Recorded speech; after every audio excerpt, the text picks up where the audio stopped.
Andy Jassy, Senior Vice President of Amazon Web Services. He's joined by a longtime friend, colleague, investor, Michael Scott. Gentlemen. Well, I'm delighted to have Andy here, and I've got the easy job today, which is to let him talk about his story. At our last earnings call, we disclosed that AWS's usage was growing 90% year over year, which is already on a very large base.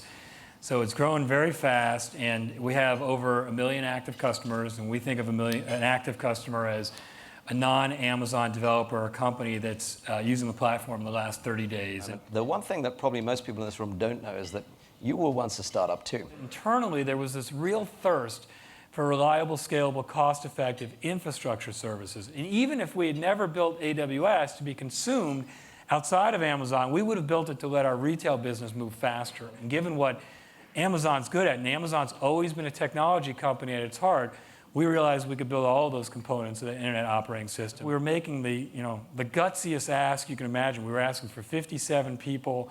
All we had was this vision document we'd written. We hadn't really tried to spend too much time. By the way, this is similar to every entrepreneur in this room. Yeah. Before we write a line of code, we start with a press release, and we start with an FAQ, and we review that document, oftentimes many, many times before we start. And the press release is designed to flesh out all the benefits of the product so that you make sure at the end of what you're building and that you deliver it, that you believe you're really solving the customer problem. Because sometimes you get so immersed in what you're doing, right, and the definition changes so many times during the product that you get to the end of it, and you get ready to announce it, and you're talking about the positioning, and you say, well, this actually doesn't seem as compelling as we thought. And so that's really what the press release is designed to do. For Amazon, the way we think about big new businesses is we ask, if it's successful, could it be a really large business? We ask, is it being well served today? We ask, do we have a differentiated approach to how we'd pursue it? And then, do we have competence in that area?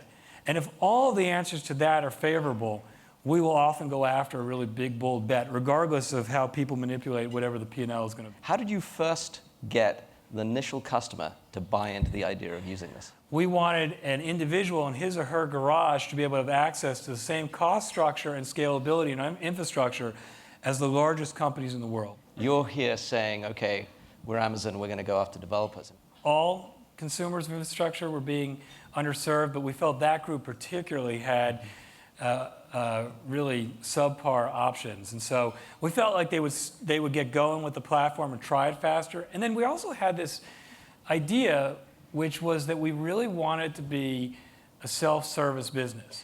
And that turned out to be a helpful decision for us. And I also think for our customers, because almost overnight we had thousands of developers who were flocking to our, S3 was our first service and using it.